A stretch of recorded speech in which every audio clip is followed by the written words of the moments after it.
好，过我家的马路吗？你知道没有关系，没关系。你可以把你的地址提出来。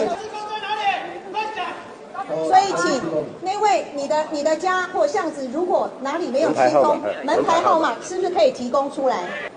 现在慢慢的，大家的房子的东西都清出来了。我们现在要怎么做？第一个，我们募到了电锅，我们募到了洗衣机，电锅、洗衣机是还没有进来，但是。